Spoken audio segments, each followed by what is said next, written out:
So I'm simmering up the onion, the green chilies, tomato, and grass-fed beef together, and we're gonna put them on top of a crust. So this is the crust. I just pushed it into the pan, right? You put a little bit of olive oil on the bottom, even though it has butter.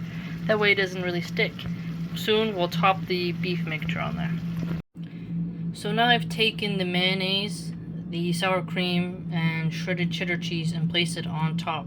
So the crust is on the bottom, the dough, right? And then the meat mixture with the tomatoes, onions, and chilies. And now we've topped it with the, cream sauce, essentially. We will bake this in the oven and you'll see how it comes out, mashallah.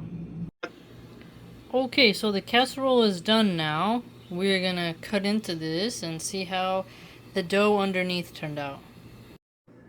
Okay, so the crust came out really nice. I don't know if you can see it. When you scoop it onto your bowl, kind of comes not like a perfect lasagna, but breaks up a little bit. But mashallah, looks real good. So this is what it looks like, the layers in the casserole dish. I must say it has a lot of flavor, juicy, unique.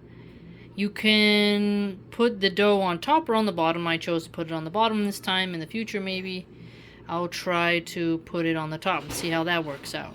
Hope you're doing well.